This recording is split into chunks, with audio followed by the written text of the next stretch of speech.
Hello and a warm welcome to episode 4 of the Sussex by the Sea podcast, a podcast about all things Hastings United. In today's show we have fan favourite Kenny Pogue answering your questions, and we also have part 1 of a fascinating sit-down interview with Hastings CEO Billy Woods, who talks how it all started and his amazing musical journey. And in a bonus and I hope regular segment, we have the inaugural fan roundtable where anything goes, which was great fun, and thanks to John, Kev, Rye and George for making it happen. Now over to that Hastings legend Kenny Pogue for your questions. It's really good that you're giving us some time. I'll just quickly intro you. I mean, it's been really good from the other fans' point of view. Loads of them have been asking me questions to ask you and all that. So you're like a proper legend. So but yeah. So I'm not kissing your ass too much there, but yeah, a little bit. But anyway, so I've got the great pleasure of talking with fan favourite and legend Kenny Pogue. Kenny, thanks ever so much for giving us some of your time for the show. You've been the most popular guest up to now. People have been requesting questions on the forums, which is really great. It makes everything easier for myself. For people that don't know you, childhood sort of sporting, footballing heroes, who would they be? Oh, got to be Teddy Sheringham. Oh, I see, yeah. Yeah, like I said, I lived in London till I was, I'm going to be placing about 15, 16. Oh, right, yeah. Obviously, Tottenham were my local club, so I supported Spurs all my life. But yeah, it's got to be Teddy Sheringham, I'd say. Oh, he was class. I remember him at Millwall, because I'm a QPR fan. Until yeah, and he's always scoring against us. But and he's class. He knows when to move, when not to move. He just made it look so bloody easy. He weren't blessed with pace or nothing, was he? Yeah, you know what I mean? So but he didn't need it, did he? He was just such a clever player. So it's Teddy Sheringham, yeah. So obviously the mighty Spurs. Any favourite Spurs memory? Unfortunately, there ain't too many of them, is there? Oh, yes, there is. Don't. I suppose being in the booth and watching us when we won the World, I think it was called the Worthington Cup back then, wasn't it? Oh, was it all the Rumbelows? Was it the Worthington? Who was manager? Oh, who was manager? It's like 10 years ago, wasn't It it? wasn't the darts player. What was his name? He looked like a darts player. Darts player? The darts player, like a dart. He looked the Dutch one. Was it the Dutch one? Oh, what's his name? Not Christian Gross, whatever his name was. Oh, not him. He didn't last 5 games, did he? Oh, Martin Yale, you're thinking of? Yeah, that's the one. Yeah, put a gold chain on him, mate. He's gorgeous George. So, moving on. Right, these are some of the questions I've been asked to ask you. Who's the joker in the team? Oh, God, hands down, Gary Elphick. Yeah. I mean, is he? Yeah, go on. In the changing room. Probably, honestly, without a doubt, probably the funniest bloke I've ever met, not just in the day, but just in general. Oh, excellent. Yeah, any... He's the one, mate. Honestly, he has the lads in stitches. Oh, top man. Anything you're willing to disclose, or anything, or we leave it there? Yeah, we'll just leave it there. Yeah, we'll leave it there. All right. He's a character. Let's just say that. Again, people have asked me. So another one is, how is the squad shaping up to the ones you've played with in the past? This current squad. To be honest, mate, the potential is unbelievable. I mean, Aggie's really good at bringing through younger players like the Tom Chalmerses and the Ben Wards, these sort of players. Yeah. But like I say, where he does things, a lot of them train full time. So Aggie's gets them quite a few hours in a week, and what he drills into them and what the sessions he puts on are just unreal. Yeah. So I'd say, to be honest, it's probably, in terms of ability and quality, I'd say this is probably the best squad I've been in. Okay. When he was in the Prem, I mean, you had massive characters like the Adi Alarundas, the Sean Rays. Yeah. You had Tim Alarunda, Sam Adams obviously was in there. Yeah. You had big characters, but they were just men's men. This squad's a bit different. You've got a bit of everything in there, but it just all comes together nicely, to be honest. And it's frightening what we could achieve. Well, exactly. What's it like playing under Chris?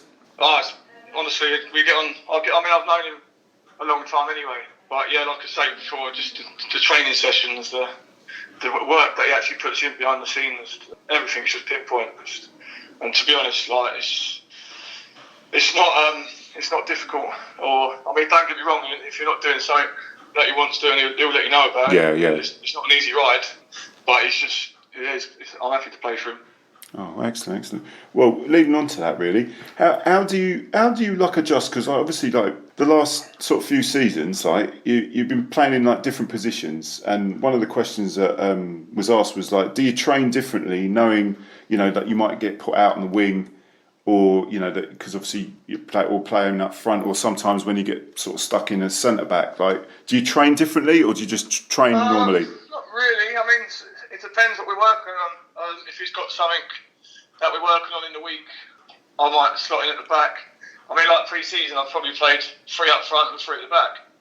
So it's just a case of, when you need it, just to go and do what you can, really. But like I say, I play anywhere. As long as I'm playing, it don't really bother me.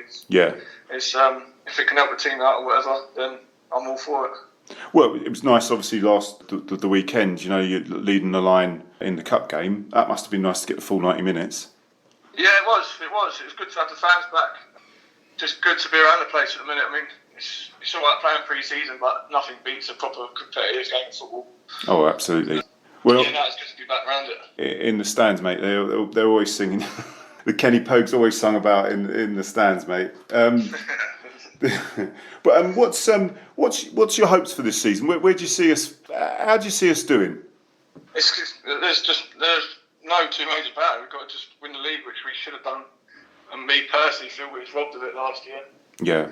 Like I say, it's to go through all that, to put in all that effort, sessions and games that you dig deep in, just for it to be void just like that. It was disappointing for the lads. But I think like this year gives everyone that was there last year gives that little bit more hungriness. Do you know what I mean? Because like we all feel the same. We all went through the same. So we've got that bit between our teeth even more. Yeah. So if we're back on it like we was last year, which I've got no doubt we will be. Yeah. Then, cross fingers, mate. We'll definitely be there or thereabouts. That's for sure. Oh, great stuff. Oh, thanks. One of the big things they asked was like finally your relationship with the fans. I know personally, but being behind the goals, we all love you. Yeah. Honestly, since I can't remember the first year I signed. It was a while ago. I mean, just from that day, like they've just been brilliant with me. They don't notice. It means a lot. I mean, when you're actually playing, you don't quite listen or hear everything. Oh, of course, yeah. You focus on the game, but you do hear it now and then. It does give you that little G up that you might need now and then. But yeah, as far as the fans, they've always been good. They're spot on. All the ones that travel away. You know what I mean? They spend their hard-earned money following us about. I mean, that not just for me, all the lads. You know what I mean? They all appreciate them, and without a doubt, it gives us another 10%. Nothing better than when you see a load of fans cheering on the goals. Kenny, thanks so much for your time. I'd love to catch up with you later in the season on this. Celebrating that we're top of the league. But yes, mate, no drama. Yeah, exactly. And I mean, Spurs. What can we say? I don't want to talk about. I mean, I love the the Netflix thing or whatever it was. I don't know what's going on there. It's a shame because I've got a soft spot for Spurs. You've always been to be honest, mate, I just think it's just in a downward spiral at the minute. Unless he just goes and probably signs another 5 or 6 players, I don't think we're going to get any better anytime soon. Yeah, it's a funny one, isn't it? Well, it's a good insight watching that. Do you know what I mean? Like when you see what goes on, obviously. Being in the change room in non-league and then seeing what goes on in the Premier League. Yeah. Although about £600 million, there ain't too much difference to us. I can imagine. Well, it's good though. It's a good watch. Oh yeah, it's good telly. I don't know if it's too honest though. If you get what I mean, that you might want to keep some of that hidden away. But they couldn't have chosen the worst time to show us. I mean, how we've been the last year and a half. Imagine filming that. No, well, listen, Kenny. Look, it's great to have a chat with you, mate. And no worries, mate. And hopefully you're on the pitch Saturday, and we'll be cheering you on. Nice one, mate. All right. Yeah, take care. Thanks for your time, Kenny. See you, mate. Bye. And now we reach that time for George's take. Aye. Looks like there's some blockage. What the devil is that? Hello. Herne Bay. It was a hard-fought victory against 10 men. What are your thoughts on the game? Yeah, look, Herne Bay have always been very good defensively. I think they pride themselves on it. They were very tough to break down. Last season we played them, we drew 0-0, and I'd say it was the toughest game we had at the Pilot Field. I'd say even tougher than the Ashford one that we lost. So to get a win against them and keep a clean sheet, I think is an excellent performance. Cliche, playing against 10 men isn't easy, but I they seemed to play quite defensively anyway, and as soon as the keeper was sent off on the half an hour mark, they looked really like they were playing for penalties, or they'd sort of go for a smash and grab at a set piece. So as we got towards the end of the game, it was more and more Hastings. We were all over them. The goal was coming. It was coming. It was coming. It was coming. And that's a lot of coming. That's a lot of coming there, George. That's a lot of coming, mate. Yeah. That's how good we felt when the goal went in, anyway. So, so a really, really tidy ball, accurate ball from Sam Adams across to Dixon, who controls it and then hits it with his second touch across the keeper from right to left as Dicko's looking into the bottom corner. Excellent finish. And goal worthy of winning any game. Really good passing move. So lots of positives, really. I didn't expect it to be lots of goals based on how many we've been scoring in pre-season and how defensive they like to be at Herne Bay. So pleased to grab the 1-0. A nice one. A few talking points. Herne Bay fans, obviously, after the game, felt some of them felt they were robbed with the goalie getting sent off. Your thoughts on the sending off? Actually, at the time, I wasn't sure it was a sending off. So I see where they're coming from. Because thinking about it in normal time, he's clipped the player. It might be a yellow and a penalty with the new rules of sort of no double jeopardy. But it was after the whistle. So it was after the whistle, and he has, looking back at the replay, taken a swipe at Tom Chalmers. Then it's a straight red, and the referee's got that one right.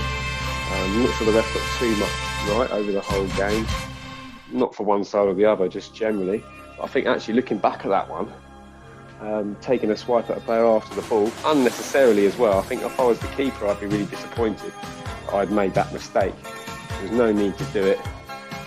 When the whistle goes, often the player will try and finish off the move anyway, even though they know the whistle's gone.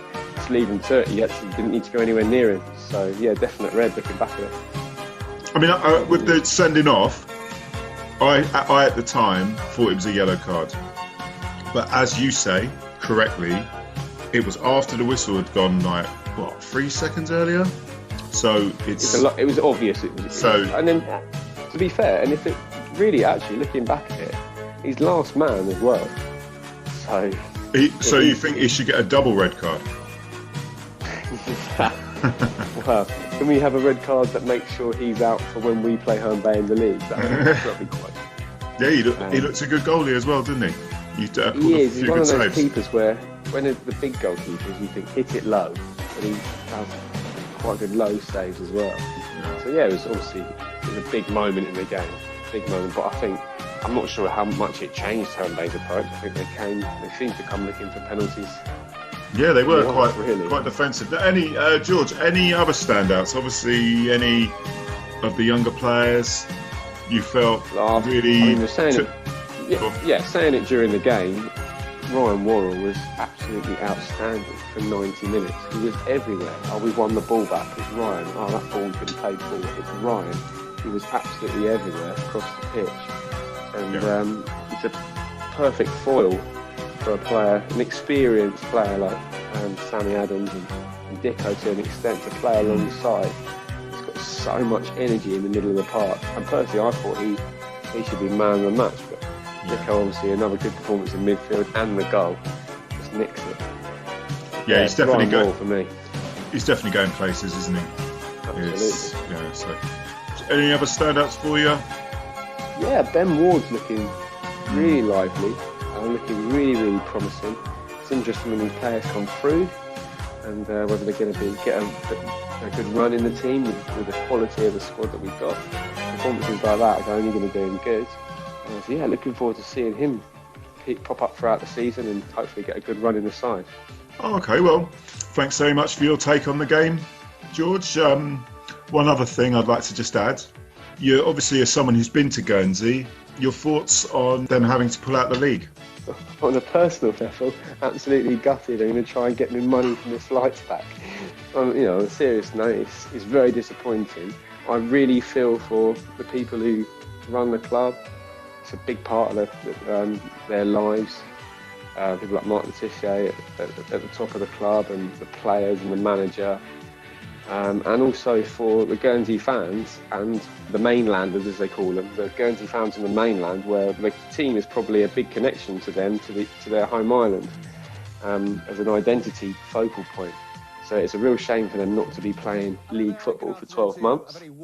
Well, more than that, 15, 16 months in all. So I'm more disappointed for them, really. It's a big deal on their island, and if you've seen the games recently where they've played against the Isle of Man, home and away, you can see how much football means to the people, the ordinary people on the island. It must be strange for those 700 that go regularly that aren't going to have that outlet. I'm pleased with the league's decision to say that they'll be able to come back in the following season. That is, and hopefully the FA I hadn't heard that. Oh, okay. Well, that's good. That is good, because they wouldn't deserve to start again from the bottom. I think that's the right decision. Okay, Mr. Gasson, thank you very much for that. Well, lovely to speak to you again. That time again for Master of the Decks, Pat McCrosson's Song Pick of the Week.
great honour to interview Hastings CEO Billy Woods.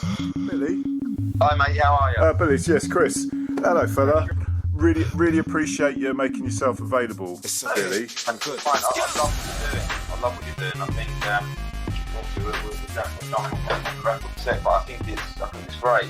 The more people talking about the club, this is the whole point of what I'm trying to achieve. So what I have found though is doing this podcast is I say the word obviously about 60 times. So obviously I'm going to be cutting things out.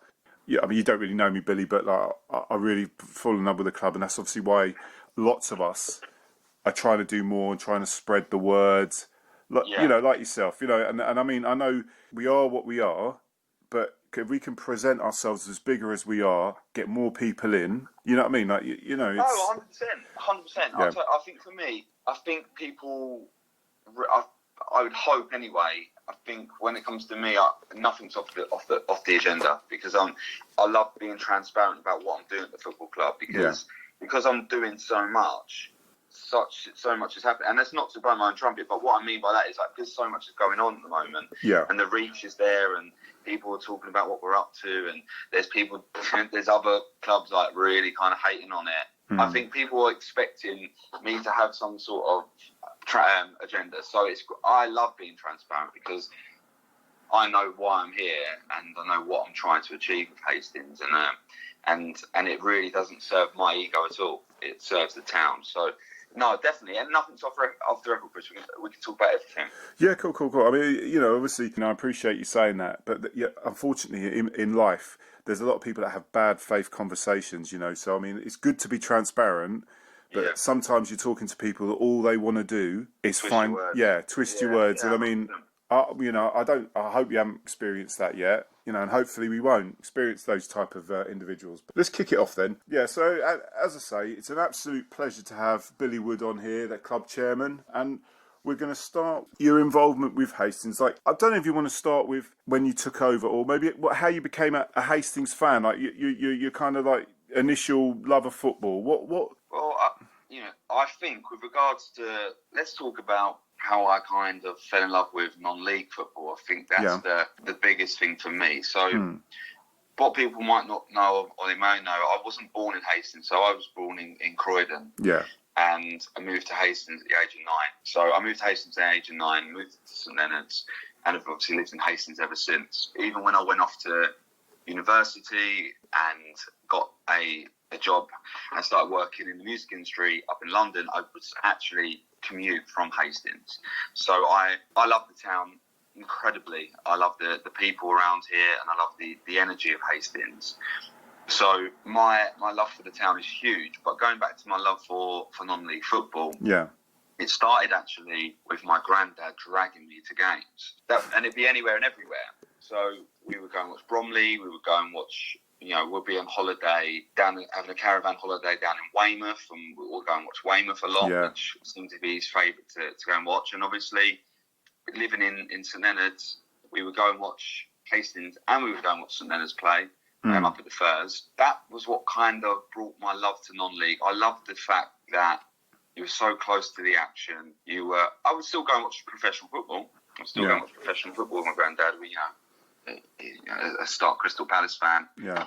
And we would travel home and away to Palace games. But the non-league experience was something that it always sat with me. And I always wanted to help. I just was so young and I didn't know how to help. And I just loved it. The smell of the Bovril was always, I still smell it to this day.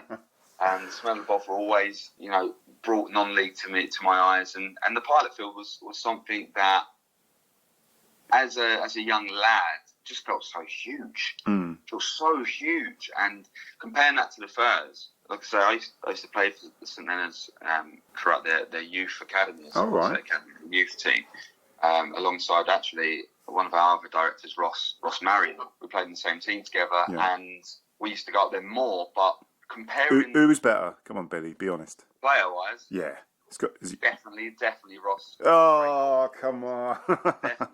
Definitely a great goalkeeper. Yeah. His dad was our manager, so I don't know if he got his dad. Nice little bit of shade thrown. There you go. I've got to give John a shout out. What a legend as well. So just the sheer magnitude of the size of the pilot field used to just leave me in awe of the place. That kind of made me fall in love with non-league football, and I would always look out for Hastings results.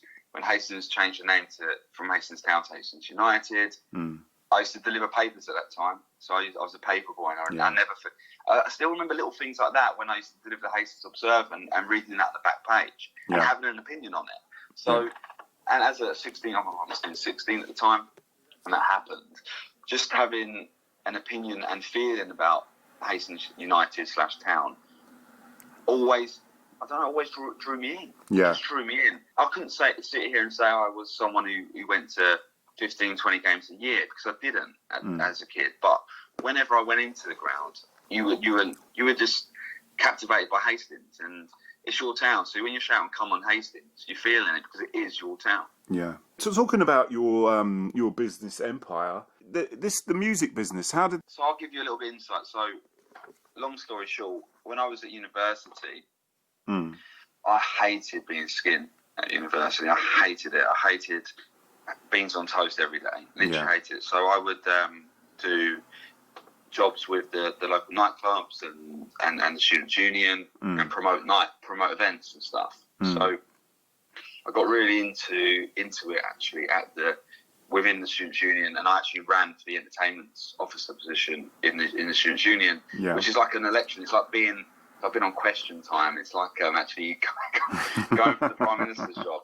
And I was up against actually now very famous comedian Rob Beckett.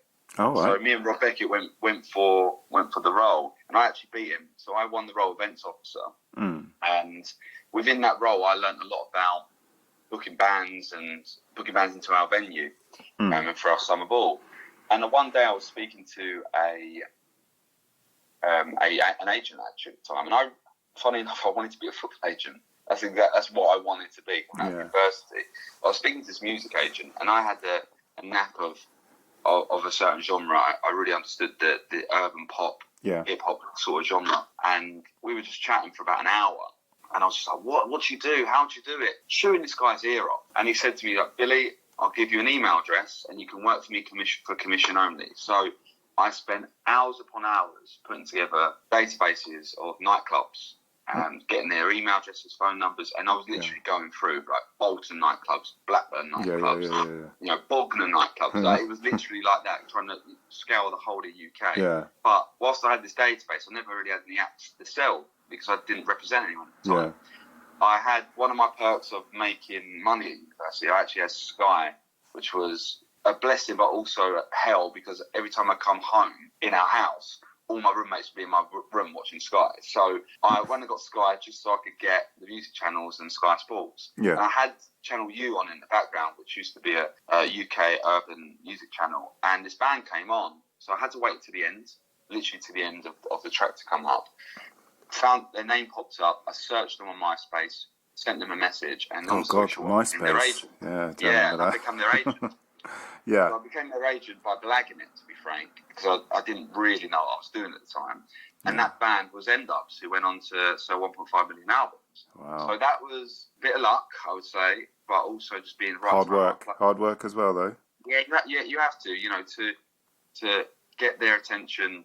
Yeah. And get them to want to sign with you, and then actually book them shows. I think one year the band really worked hard. We did like 280 shows in a year for that one band, and it was a case that as an individual, it was the work ethic that I was always looking for, but also it made me believe in myself even further that I could pick an act, and I had an ear for it.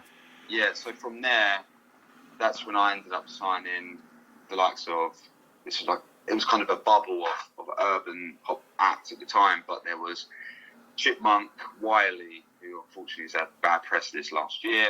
But at the time was, a huge artist. Good musician, obviously, but opinions are separate from musician. I mean, he's a good musician. Very troubled individual. Yeah. I know him incredibly well as a person, and unfortunately with Wiley, it's sometimes it's not that he just says the wrong thing, but I just genuinely believe that it's the way he words things, because due to frustration says it the wrong way, and he's done it to me personally over the years.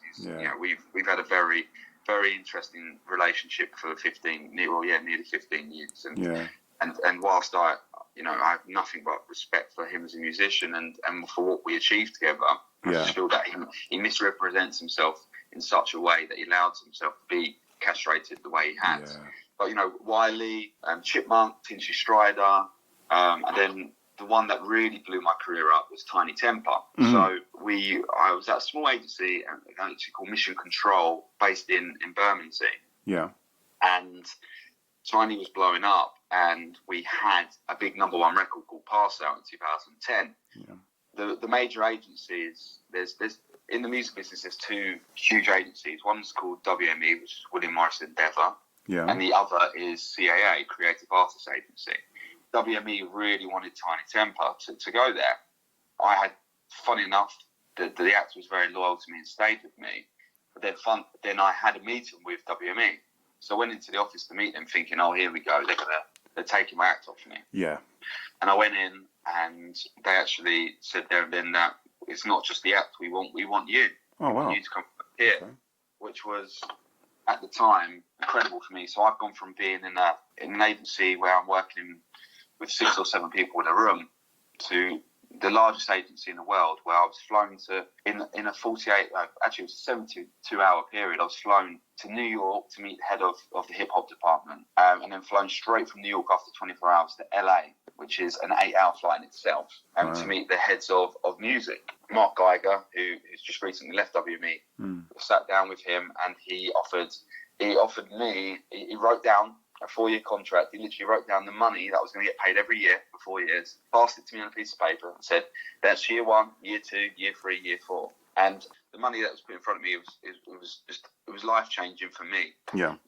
I think people don't understand this, but I'm a very working class family. Nothing was ever handed to me on a silver spoon. I've worked for every single thing I've got.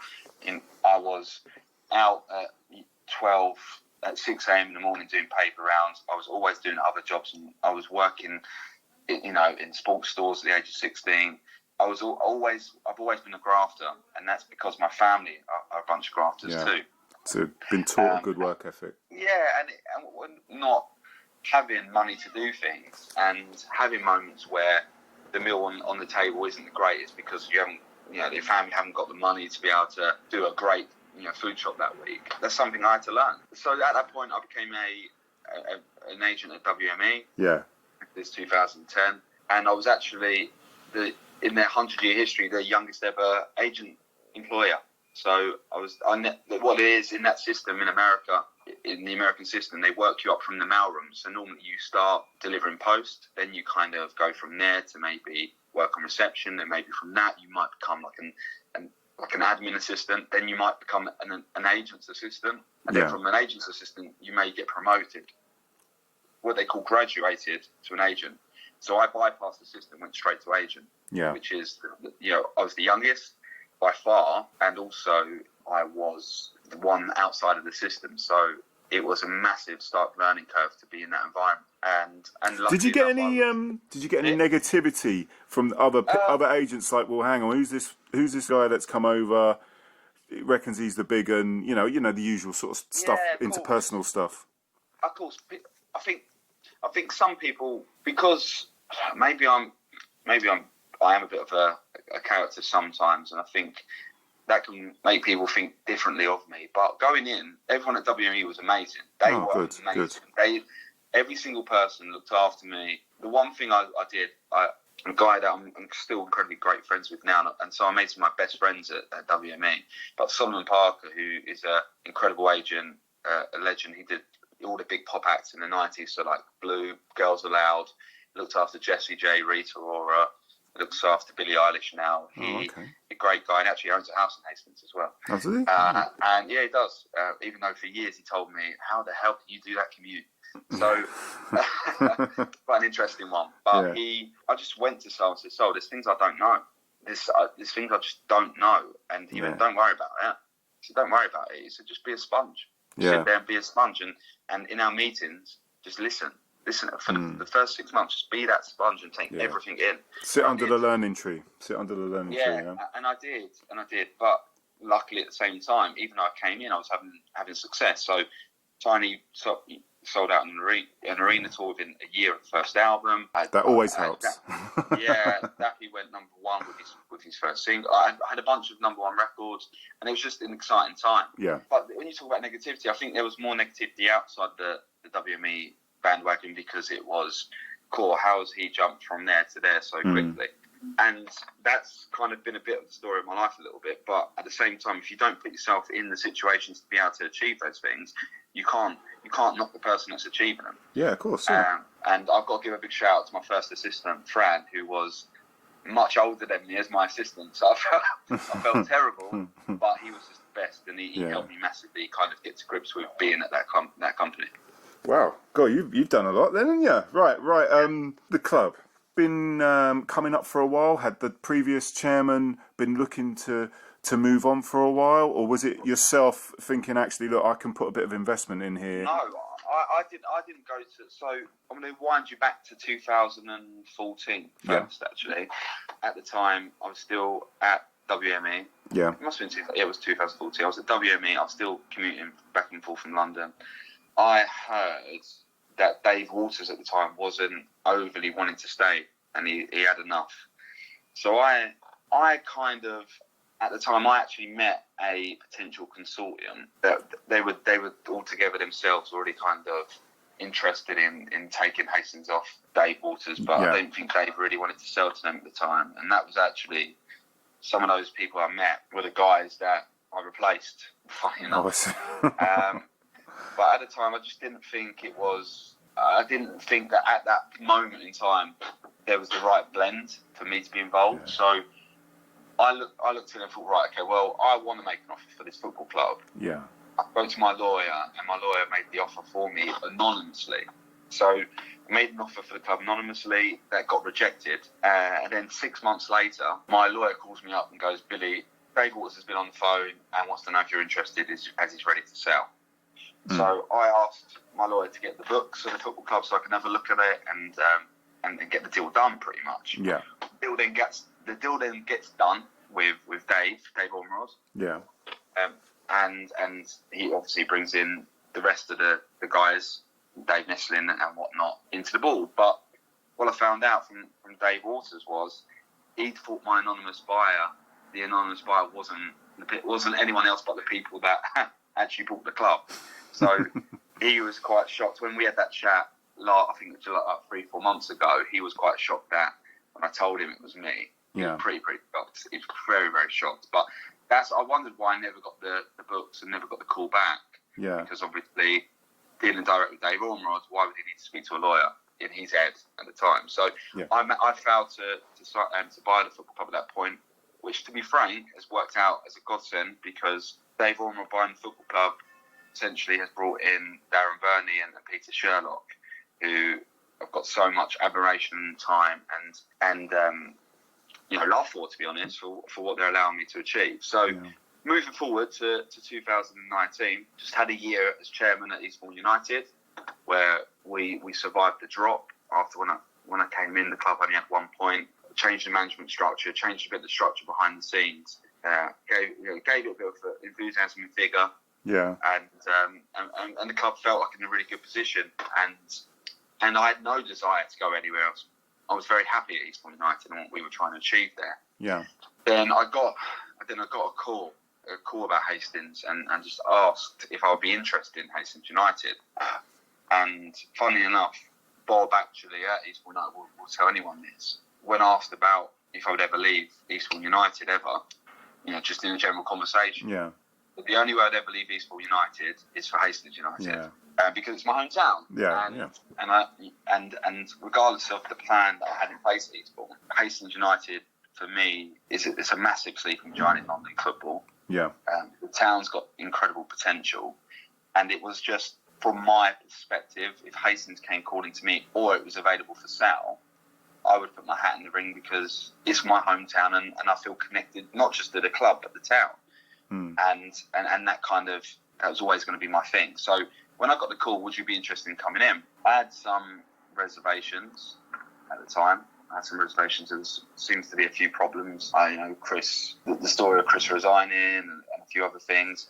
Well, when he resigned, I publicly put on my own Twitter page, how gutted I was for the club, and Chris is the right man, and stability, stability is the most important thing, and whether my opinion really mattered at the time, whatever, but I supported, I believed in what Chris was doing at the football club before I was even at the football club. I'd always check on a Saturday when I was where it might be away at Saltbean, Lockwood, or wherever.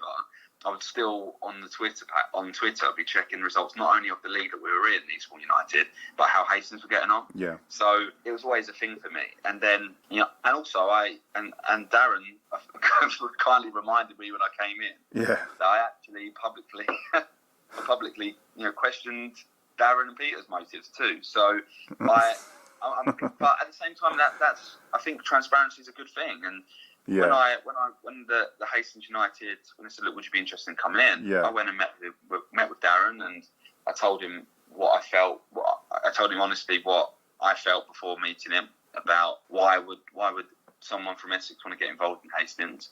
Darren told me very, very clearly his story about Hastings, which is his story, and I think it's not fair for me to say on a podcast or anywhere. I think that's his story to say. Hearing that and actually getting to know the man over the last year, there's no one, he loves the football club and he loves being involved, and anyone who just thinks he's a money man sitting in the wings is completely wrong. He genuinely loves the club and gives me as much support as possible. So when I met him and I told him what I would do with Hastings United if I was involved, I had some let's just say not just reservations, but I had some stipulations of me coming in of what I expected, because I felt like if I was going to come in as chief exec, it has to be as chief exec.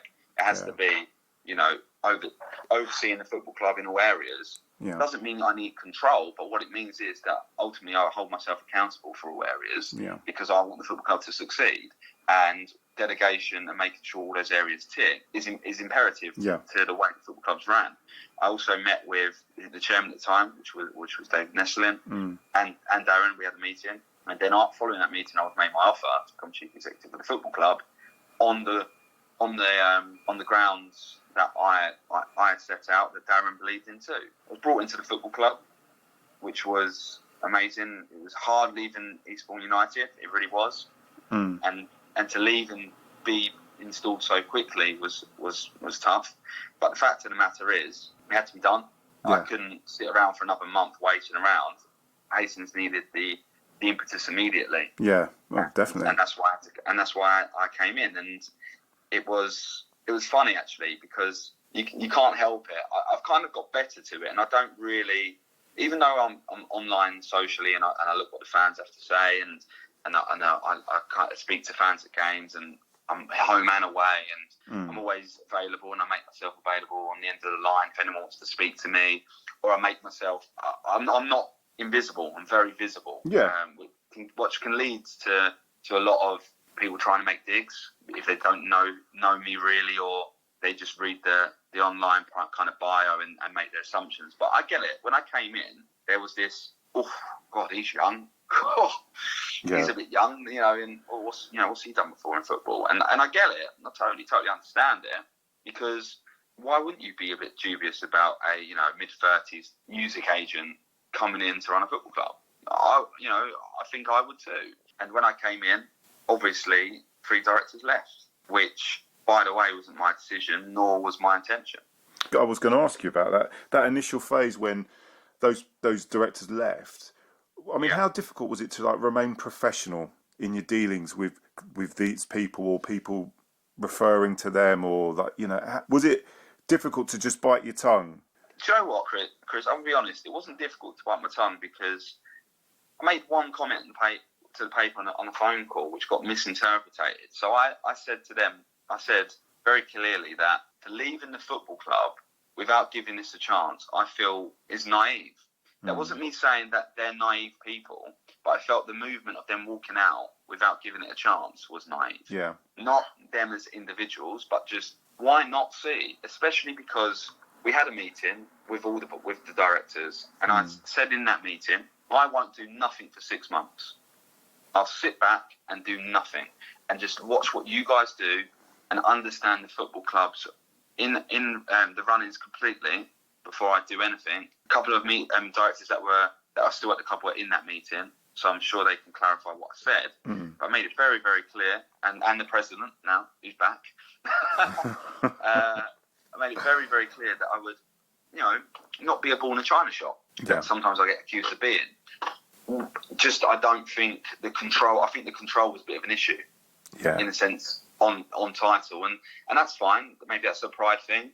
I don't know, but that's fine. But it was tough because you come in and you're excited about a challenge, and you the day before your first league game as a new CEO, you're buzzing because you know what you're going to get on the football pitch. You know what you're going to get from Chris. You know what you're going to get from the players. But you want to use that first game to walk around it was a VCD, walk around and shake hands and get to know the supporters a bit. Because at that time they don't know you from Adam. All they've heard is the name and what you've done previously. Yeah. So to them to walk out was horrible, to be frank. At that time, I felt it was sink or swim moment. But I looked at it like this: I had Hayley Fout, I had Joe Nesbitt, and I had Pat McCrossan still in the directorship. I also had Dave Ormerod, who, by the way, is the nicest gentleman you ever meet. The nicest gentleman you ever meet, who still gave me time of day to help when needed. So whilst he resigned, he still would try and help out where he could because he loves the football club. Simple as that. And just got on with it, really. I thought actions will speak louder than words. Yeah, I'm in charge now. I'm a star and I brought my cars down. I live a very, very, very wild lifestyle. Heidi and Audrina, eat your heart out. I used to listen to you, don't wanna bring arms out. I've got so many clothes, I keep some in my aunt's house. Disturbing London, baby, we about to branch out. Soon I'll be the king like Prince Charles. Yeah. And there ain't nobody fresher. Semester to semester, raving with the freshers. 20 light bulbs around my table and my dresser. CLC compressor, just in case that don't impress her. Say hello to Dexter, say hello to Uncle Hester. Got him gazing at my necklace and my crazy sun protectors. G-Shocks, I got a crazy dumb collection. Haters, I can't get reception. Yeah, we bring the stars out. We bring the women and the cars.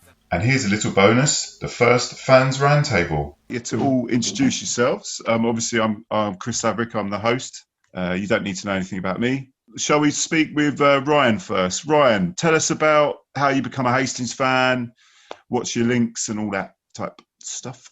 I'm Ryan Segal, also known as Rye. I do the matchday Twitter for the club, so from 2 till 6 roughly every Saturday I will provide you with updates, and now on Sundays I'm the announcer to the women's team.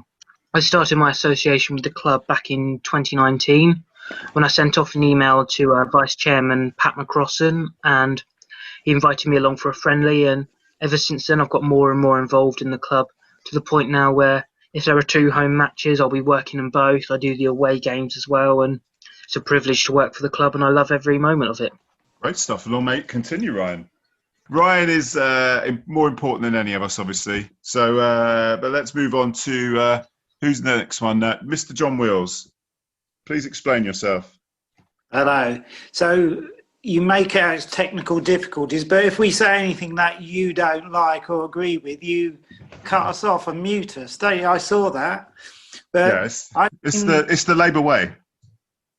Yeah, of course. Yeah, I've been coming along since mid-70s, where we're in the Southern Premier League, playing teams like Barnet, Wimbledon, and the big grudge game used to be, I think Maidstone was a big one. So the cowshed was ours, and we used to sing Tiptoe Through the Cowshed, Get Your Heads Kicked In on a regular basis. Oh, you're nice then, aren't you? But what gets me at the moment is people that dare to moan about the quality of the football. What we had to put up with years ago was that Don Revie era of coaching, and it was drab stuff. It was often brightened up by big punch-ups in the centre circle. So this is a treat to actually watch some decent football. That's about it, really. Now the wonderful, please. Oh, Kev's in, but we'll let him in. But let's have the wonderful Mr. Gasson. Well, not much about me really. Just follow Hastings home and away. Doing it for probably the last 6 years. Really found non-league football and loved it. And just go everywhere and make noise and make a fool of ourselves and sing silly songs everywhere. That's all we do really. Oh, you've got to big yourself up more than that. Come on, George. That's it though, isn't it? It's just we go on a Saturday or a Tuesday, finish work. Sort of, we like to go early. A few of us have a few beers beforehand, and basically just be a bit stupid behind the goal. That's it. That's the enjoyment of it. That's the wonder of Saturday and Tuesday nights in non-league football. It's brilliant fun. There's nothing else I'd rather do with my time. And the quality of the football is fantastic as well. So it's been very enjoyable the last few years. Fair enough. Thank you, Mr. Gasson. Do we have the wonderful Kev Towner on? I'm here, mate. Yeah, I'm here. Sorry about that. That's right. We've said lots of mean things about you, Kev, while you've not been here. So don't worry. That's okay. No change then. I can hear it in the car anyway. Well, I probably started coming, 30 odd years ago, I should think, with my dad. We used to come out to the pilot field and we used to sit up on the long closed bank now when it was put in. Very fond memories of that. We used to sit up there and it was like watching it on a widescreen telly before they'd even invented widescreen telly. Then, of course, they closed that for safety reasons. Then I left the town for a couple of years. During that time, I think they kind of had the transition between the old Hastings United going under and then Hastings Town taking it on, and then Hastings United starting up again in 2003, something like that. Yeah. So I just came back to Hastings just as that change back to the new Hastings United was happening, and been involved ever since.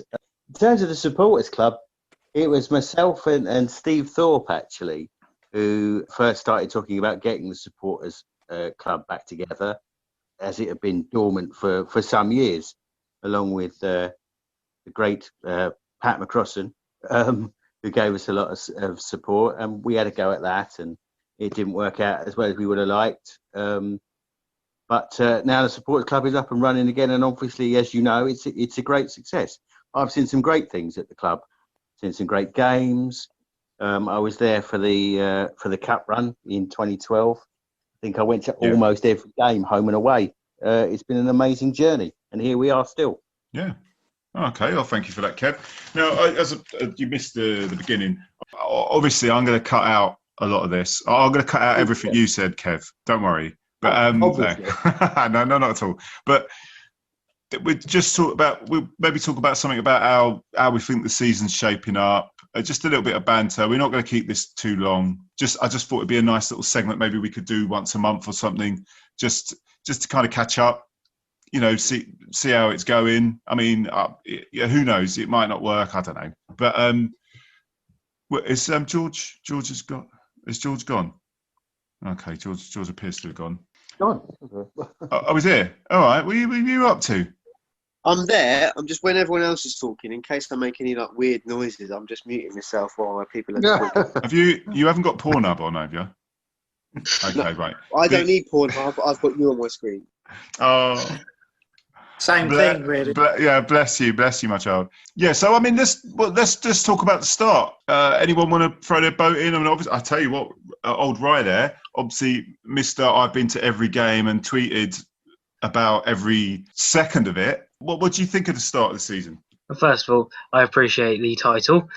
That's all right. I think it's definitely almost coming out of a transition period for the club, because the way last season ended, it wasn't ideal for anyone. We were on track for promotion, and we've had some comings and goings.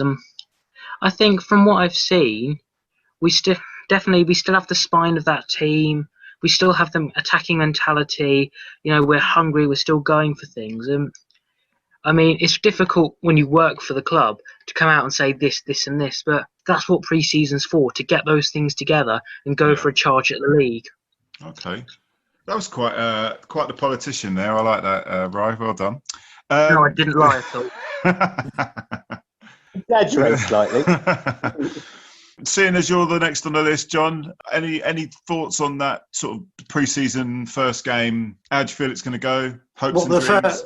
Yeah, I mean, it is the pre-season friendlies. You can never get a full grasp of where we're going. But, I mean, so that first competitive match, if you like, against Hythe, I thought... the only question was, is there anyone that knows whether we're not considering, or management aren't considering, the FA Cup as priority? I'm just going by the team that was out to start with. That's what I was just going to query. I can probably weigh in a bit on that. Go ahead. I know some players. I know Gary Elphick, Ben Pope. They've been carrying pre-season knocks. I can tell you that. And I think a lot of it at the moment is to do with the fact that because they're not full-time, a lot of them have other commitments, and it's very awkward at the moment to come and play football on a Saturday. And say, I know there are players like Lloyd Dawes as well. There have been a number of injuries in the squad, and I think in terms of if you're going to say an FA Cup or league, the league is the priority. So I wouldn't say we were weakened in the FA Cup, but we were saving our players for the league opener this Saturday. Okay. Well, got a proper insider now, haven't we? Haven't we, John? So. Yeah, I'm just thinking, because I think I've read a comment somewhere, and I can't remember where it was, that we're not giving it priority yet. I don't know how I think about that, really. I mean, for a team like Hastings, a cup run, it brings a lot of attention to the football, to the team. It can add on supporters, maybe fair weather, but I just couldn't see, and there's financial gain as well. I couldn't see that he would view it as not the priority or one of the priorities, especially the start of the season. John, is this an early call for the sacking of Chris Agata? Is that what you're looking at? Get rid of Paul, yeah. No, not at all. Bloody John Wills. Jesus. We won the game, John. But Jesus. having said that, stop. There were some fantastic performances in that game. And I mean, I felt that the first half, Tom Chalmers was brilliant. Yeah, he was brilliant. Just made a few real great runs. And the second half, Ryan Worrell, I think he was up there for man of the match. But they're two young players as well, and it's exciting to think of them in the team for the near future. Great for the future. Right, come on, let's move it along. Move it along to Mr. Gasson, please. Is he there? Oh, he's asleep again. Okay, I know, Kev. I don't know why I tolerate him. Kev, come on, George. I'm here. Come on in. Come on. I'm waving at you. Sir. All right. Yeah, we're waving. Go on. What are you asking, Chris? Oh, look, he's drunk again, isn't he? Look. I'm not even drunk, but what are you asking me? I've got John Wills asking for Agata to be sacked. I know it's an outrage. It's an outrage. He should be banned. What we asked him, say like the pre-season first game. What are we thinking? How do you feel it's going to shape up? I mean, I know you're obviously mega confident. What any thoughts from it? I mean, generally, I usually avoid pre-season because you can't really tell anything from it. There's generally no edge from the games. No one's ever ready, especially at this level. So I think it's usually best avoided and left to the people that know about it to decide on it, the people that are involved in the club. But it was interesting to go this year. I think more people were keen to go because we haven't been able to go for a while. And it was interesting. It was interesting to have a look at players. Interesting to look at players like Raheem Sterling Parker before he signed, to see how players like Sam Crutwell fit back into the setup. We don't. No one knows. That's the great thing about this level of football, is that really you don't know. You don't know who Cray Valley have signed over the summer. We don't know what Ashford are up to. We don't know what Whitehawk are up to. They're signing Adam El Abd to play at centre back and coach them. It's all totally up in the air, and that's why it's so exciting every week, because you don't know what version of what team's going to turn up, and you don't know what's going to happen on the pitch. Yeah, what about our team, George? Yeah, don't worry about other teams, mate. Our team. our team, we've got a cracking first 11, and we've got players that will be disappointed to be on the bench, and we might even have some players that we disappointed to miss out on the first team squad. We've got about a core of about 20 players who are more than capable of performing at a high level in this division. Yeah, 100%. Who will be pushing for the starting 11. Trying to pick a starting 11 is a bit of a minefield, really. I know we've got a few players out, which could make selection a bit easier. But trying to pick a team, sometimes at this level, you're trying to piece an 11 together who could actually perform on a Saturday. With this side, we're trying to think about who's going to miss out, who's unlucky to miss out. So, yeah, we're confident. Saturday was good. Playing against 10 men, cliche, isn't easy. Herne Bay defend really well anyway with 11, and they went right into their shells with 10, and we still managed to find the winner, and we still kept a clean sheet again, like we did the Saturday before. So that's very encouraging. Yeah. Okay. Thanks for that, George. Kev. Yep. Any thoughts from the pre-season first game? Anything you want to throw in there? No, I think George has covered it quite well. What I did want to do was was respond to the comments about the FA Cup and our involvement in the FA Cup over the seasons. I think John should be sacked. No, Chris should be sacked. John should be sacked.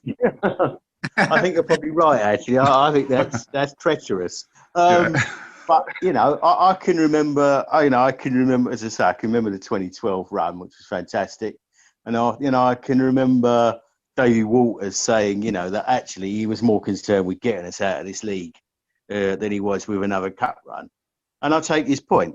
I think for the die-hard supporters, I think there is definitely this desire to get out of this league and progress a bit. But for casual fans, as George has said, I think, of course, people want that. They want that lure to see us actually go somewhere in the FA Cup and maybe take on some big sides. And before 2012, we probably made the third round of the FA Cup about twice in our history, I think. Once against Norwich, and I forget who the other one was. It might have been Ipswich. And great, fantastic. I can see it now.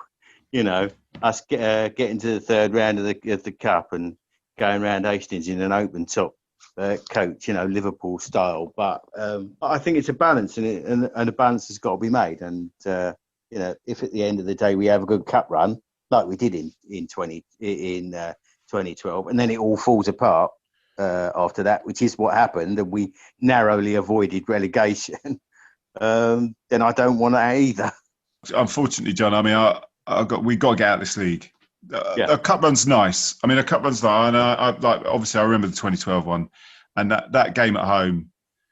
I mean, it was nothing. There was nothing like it. I mean, how many did we have there? What was it, about 4,000 or something like that? And 4,050, I think, was capped at for safety, wasn't it? But we could have had 6,500 there probably without that. And obviously, we're always going to remember that. That's going to be. They're the things you remember. But probably financially, what did we get out of it? Because it was a lot of money, but we seemed to get a concertina players tunnel cover, didn't we? And I can't think what else. Building for the future. You're controversial, you are, John. See, I shouldn't have invited him, should I? No, I'm joking, obviously, John. Well, okay. Well, the cup run is rewarding itself, surely, John. Yes, absolutely. No, I know that. But what I think the point is it the cup run's worth it for non-league clubs? That money is an immense amount, isn't it? That comes in for getting to the third round. But no, I mean, I'm sure, like it has been said, there's reasons for the squad choice, and that comment that was made that I read might be completely irrelevant, but it was sort of just hinting that we're not viewing it as a priority. But I'm sure we are. Well, we'll see, won't we? Was it week Tuesday? Yeah, week Tuesday. Well, I mean, where I see it is we've got the league to finish, and the league has started 4 or 5 weeks later than it usually would have. I think we've got a little bit more time for the league to finish slightly later. Then we haven't got 4 games that we play in the League Cup or the Velocity Trophy or the Kent Floodlit Cup, whatever you want to call it. We're not playing those 4 games that we usually would because that's been called off. Okay. So it balances that. So in terms of fixture pile up, a cup run is not a massive deal, but it's not my job. Chris's job. It's your job to pay for your internet, mate. You're cutting up again. Do you know what? The only time I have problem with my internet is when I'm on the phone to you. So wow. Funny that. Yeah, exactly. Yeah, exactly. It's just a freeze frame of a picture. It looks like rigor mortis is setting. Yeah. Well, but do you think he should keep his job then? Well, most of us do, John. I don't know. Oh, John, you're getting roasted, mate. I tell you. I'll tell you what. When I finally talk to Chris, I think it's going to be half an hour just talking about you. Just like there's this bloke and he thinks you should lose your job. No, of course not, John. I know you love him. What the forum's for, John? Exactly. Yeah, Get yourself banned from there. Anything else you want to sort of talk about while we're on there? On the cup or generally on generally. Just one point that's big in probably only my mind. What about the goal we kick into changing that round? So as the second half we kick into the stand close, the end close to the pitch, it would be better. Imagine scoring that late-ish winner to take us through in the FA Cup, and the players are right there with us. I don't know. It's just an idea. I remember you mentioning it. I mean, it would be nice. The cowshed we're so far away from the pitch. But I just wondered what anyone else thought about that. It's something for me, as a wheelchair user, it's a pain in the bum. Actually, I hate that end of the ground altogether. So I'd be supremely happy if they always kicked towards the Kel Warren for the second half. There you go. Yeah. Well, that's it then. It's settled. You know what? I'm just reading. Since you mentioned the forum, I've just gone on there. I'm just reading it. Crikey, this is why I don't go on there. Like, I don't go on there at all. No, Not that Chris again, is it? Oh, what? No. I go on there and I'm thinking, I've come away and I've been at work today talking about my day out at the FA Cup and how good it was, and how wonderful it was to be back. The roar when the goal went in, the atmosphere, not how them amazing though. the players Not them are. though. And here we go. That did make a pretty lacklustre performance against the Herne-based side. It did want the win more than we did. That's like, here we go. It's like we're through in the cup. Like it was. You're not playing. Honestly, George, when I was talking to Billy, and I'm going to do like a 2-part with Billy so it's going to be a 2-part. But one of the things he talks about in that is the criticism on the forums, and I don't see it because I'll go on like the one that Kev or Wayne, I don't know who runs it, but the Hastings we both admin it. Yeah, so you mean the Facebook one? Yeah, they're fans and the supporters one. So I don't see any of this, and I don't see it on Twitter. But he's going on about all these people slagging the club off, and I'm thinking, who are they? Like, it's just that forum. It's just the forum. It's incredible. It's almost like it's an Olympic effort to find a negative at any time. It's quite impressive. Yeah, perhaps we'll do it. I read somewhere that there was apparently some foreign hackers going on now. I thought they're probably producing better content than the regular posters. So I don't know where this is going. This is going off in a. Yeah, I didn't expect it to go in this direction. I'm going to finish reading this post. And sorry. Then I'm going to hang myself. No, don't do that, please, George. I've had enough of that today. Enough of that today. Not live on. Oh no, sorry, mate. Not live on video. Right. No, do it. Yeah, you got a little introduction before you do it. Yeah, introduction before you do it. Go on. Anyway, go on. Get on with it. Well, whatever you're doing, go on. I'm just. No, you don't want me to repeat anything that I'm reading. It's horrendous. Yeah, we do. That's the whole bloody point. I'm trying to find some positive points on the forum. I'm trying. Yeah. Sorry, right. Just ignore all of us. Yeah. We've invited 'Cause Rye I- on. He's a sensible man. He's a club official. He's the ruler of Twitter, and he's looking at all us and thinking we're all nuts. What I was trying to do was I was going to go, well, but it's not all negative on the forum. No, And but find it the is. post, but I can't. It is. It is. I like. There we go. Tom Chalmers and Ben Ward impressed. Yeah, of course. But we obviously lacked any pace up front. I mean, did you watch Tom Chalmers and Ben Ward then? Oh my yeah, I word. mean, Tom Chalmers, Ryan Worrell, Ben Ward. I mean, they're fantastic games. I mean, you think about this. These great young players coming through. You've got these great talents coming through. Look at that. Think about that and think, hang on, look what we've got coming through our ranks. But some people... Oh, it gets better. You guys have got to hear this. Oh, here we go. Disturbing to see that social distancing wasn't in practice. Okay, the season's going to be called off. The social distancing, the matter is a serious one for all of football. Did we win? We did win the game, didn't we? We did win, yeah? Sure. We need to do all we can. You jumped on me. Talking to social distancing, you jumped on me when we scored. You're in my bubble. I've got... Yeah, That's sorry. all right then. Having attended 3 non-league games in different settings with no face covering required and a professional rugby union game where face covering was mandatory, I know Rye felt more comfortable, and it wasn't at soccer. Do you think BT were too upset and they put these motivating people to make these comments? That's the conspiracy I'm thinking of. It was a very rude way to treat BT, I thought.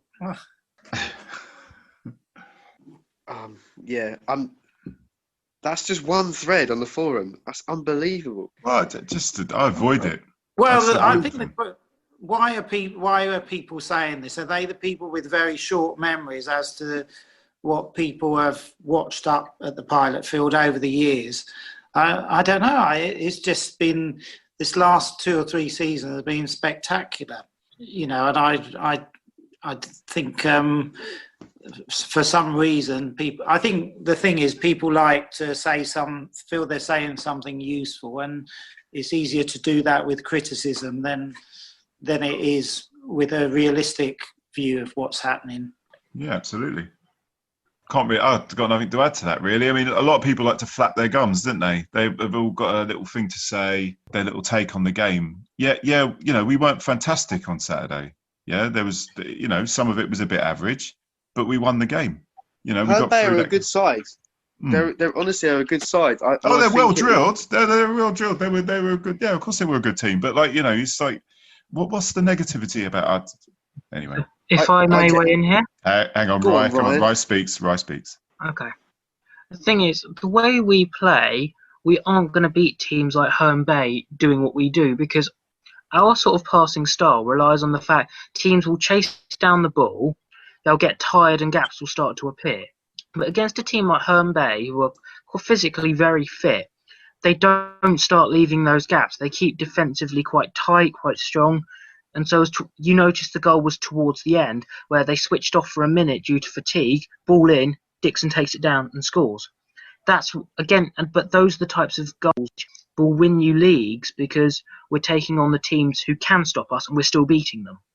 See, that's what I like to hear. See, Rye should speak Herne more. Bay will be Rye should speak more. Yeah, we should.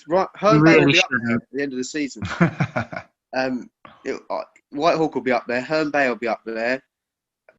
Be interesting to see what Cray Valley bring on Saturday. They won 6-0 at the weekend as well. Cray Valley are bringing Lanray. Oh, they've got Lanray? Yeah. Oh. So, but we've got Ollie Black. Ollie Black will stop him, so we're all right. Yeah. Yeah. I think we need a chance for that, actually. No, I don't want to say anything mean about Lanray. I think he was great for us. So much respect for him. Yeah, it'd be good to welcome him back on Saturday. Yeah. So we're just booing for 90 minutes. It'll be fine. Yeah. One team I am interested in. Not a goalkeeper, is he? That's true. The mental disintegration techniques. Anyway, go on. Sorry, Rye. Rye's a sensible one. Rye, speak, please. Well, it's not related to us directly, but one team I am interested to see is East Grinstead, because obviously they were spared the relegation they deserved, and apparently they've gone out and they've signed I think more than 15 players in this window. Oh wow, okay. They've got this due to COVID. They've got a huge chance to rejuvenate the squad, and so it'll be interesting to see now where they actually place, given the fact they've been so busy. Oh, okay. It'll be interesting to see, because a lot of teams have changed their squads quite dramatically. It'll be interesting to see who's bought well and who's spent it on crap, isn't it? So we'll find out. Well, we'll find out in the coming weeks and months, won't we? We will do, yeah. That's the beauty of it. You don't know, do you? That's why we go. If you knew what was going to happen, you wouldn't go, would you? Well, no. Well, hang on. Have we lost someone? Oh, John's gone. You've upset him because you wouldn't sack Chris Agata. See, you've upset him. I think John's gone to post on the forum under a pseudonym. No, pleasing some people. Yeah, I know. He's just going around to Chris's house now. It's coming to beat me up. Okay. Well, guys, it's been a wonderful chat with you. I mean, I don't know if you want to talk about anything else. I'm obviously going to cut it down a little bit and all that. But something I wanted to just try, a little bit of a round table, a little bit of sort of banter, and add it for the podcast. So who else is on? So this on Thursday. We got Ken. Hopefully I'll get Kenny's on, and I'll get the first part of Billy Wood's interview. The Master of the Wheels of Steel, Pat McCrosson's song pick of the week as well. Brilliant. That needs to stay every week because that was awesome. Well, that's every week. He's already sent me like 15 of his tracks. And he said, yeah. And 5 of them are like, I've got them in my record collection, yeah. And then there's 10 of them that are like, oh dear, and they're the ones I want to start throwing out there. Those the tasty ones that he likes. So anything else? Oh, I'm trying to think. Well, just in case you decided the final edit to include the conversation about social distancing, since it is kind of like current. I would like to say that actually I think that the stewards do a great job, and absolutely be mindful of that. Yeah, stewards are brilliant at Hastings. Go on, sorry, Roy. I think the stewards at the moment are served with such a difficult task because they've got so many people to deal with, and it'll be very difficult. It'll be very easy for them to turn around, just give up, but they work hard. They do really well, so I think they do deserve a lot of credit for all the work they're doing. Dave Russell and his team for making sure everything's safe and ready to be used. All I did was clean the bird crap off the seats, but they're the ones who are making sure that people stay away, keep safe in the Cold War, and so I think they deserve a lot of praise for that. And also, a free pint is on offer for anyone that can show me a ground in our division and a bar in our division that's decorated as well as ours. Oh God! Oh, the painting they've been doing has been incredible. Yeah. Absolutely unbelievable. It made me so proud on Saturday to turn up at the ground and it looked that good. And to know it's hand painted as well is just incredible, the work they've done on there. So Sam has been an absolute star. Yeah. There's come on. I mean, there's so many people that have got the best interests of this club at heart, and that's why I love it. It is a family. It occurs to me as we reach the end of this podcast, actually, what we haven't done, strangely, is we haven't given a big shout out for the supporters club to maybe push that a little bit harder. Shana's not here, obviously. Yeah, not calling her Shani. She's like a Terminator. Makes you think of that woman that used to be on the telly with the sheep. The lamb or whatever it was called. Shani Wallace. I mean, we talk about the supporters club. Obviously, it's gone from strength to strength. Everyone involved. No, I just want to take the opportunity to say, to people that are watching this that maybe haven't been to a game yet or whatever, do come along and take the opportunity to join the supporters club. Shana is always there. We're always there early for home games, and Shana's there working her backside off, walking around the ground, picking up members. So do find her out and get signed up. Yeah, no, I'm not sure anyone who does attend the games hasn't signed up yet, because Shana, she sees them, she's on them. It's incredible. She's like a jumping spider. She sees her victim, pounce, done, sign them up. Yeah. Yes, I know. I know all about it, right? She works for me, remember? Let's sell out this FA Cup game, because 400 on a Tuesday will feel like 1,000 at the Pilot Field. Yeah. And we can First make of a all- right atmosphere down there. First of all, we've got to sell out the women on Sunday. I'm going. Unfortunately, I'm working, but enjoy, guys.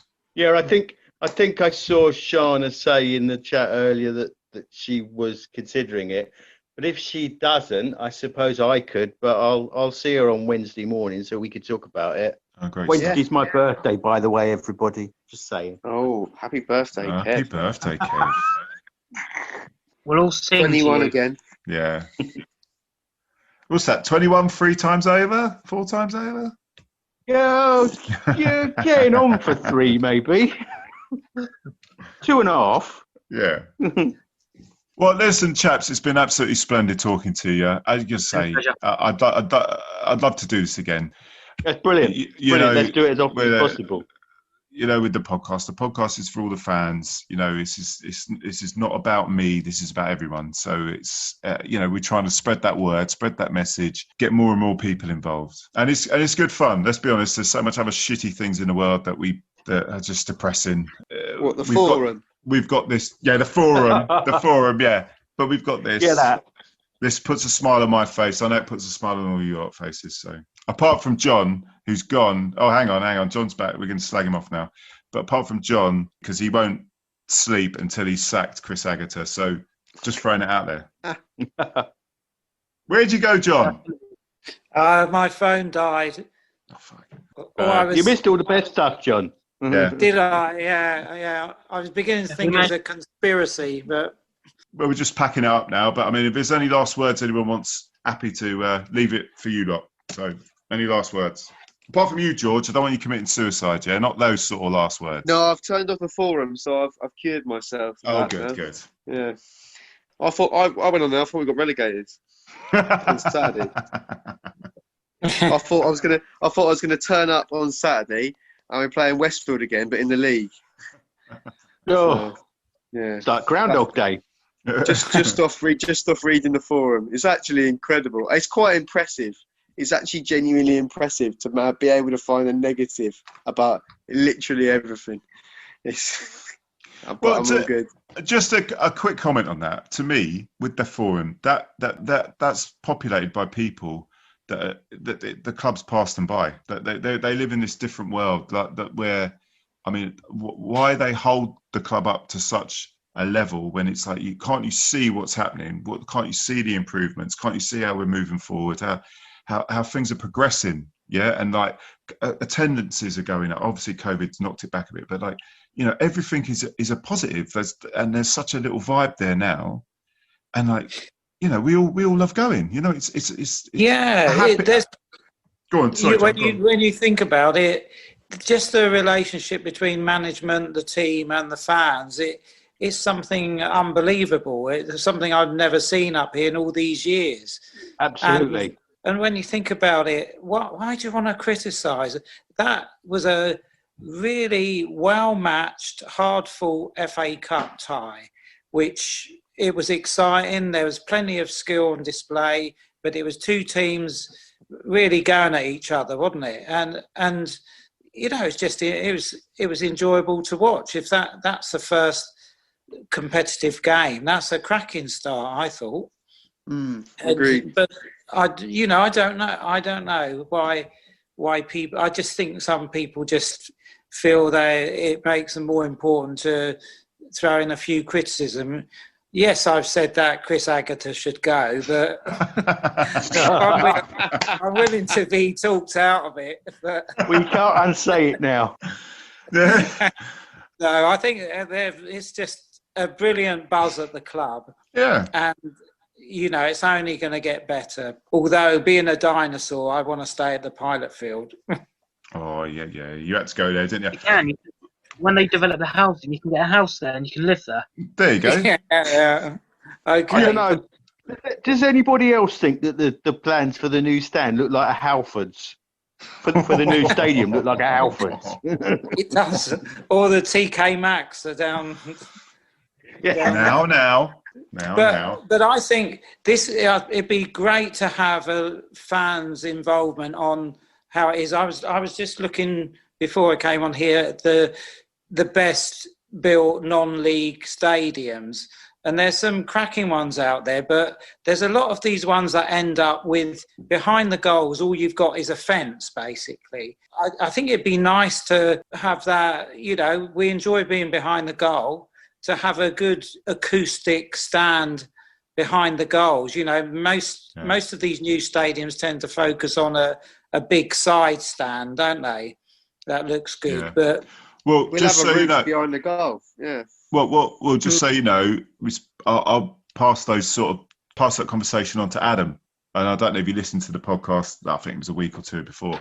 Adam mentioned that, and he's going to talk to Billy about the supporters club having some voice in terms of acoustics, not sure, but particularly naming the stands, things like that. I mean, so the supporters club will be involved with that. The Ryan Segal stand. Who's Ryan Segal? Yeah. You were charging at me 2 tweets away at Littlehampton. You should know. Yeah, so I told him. We did do that. All right, well, any last words? Otherwise, we shall call it quits. Well, I was going to make a comment actually about the people who generally have stands named after them, but it might be in poor taste, and I certainly wouldn't want it broadcast. They have to be dead. They have to be dead, basically. Excuse me for a moment. I want that stand named after me. You have to be dead, Ryan. Exactly. What do you think I'm off to do now? But no, it's all positive. It's all positive. Looking forward to the season. It's good. Whatever happens, we know it will be fun.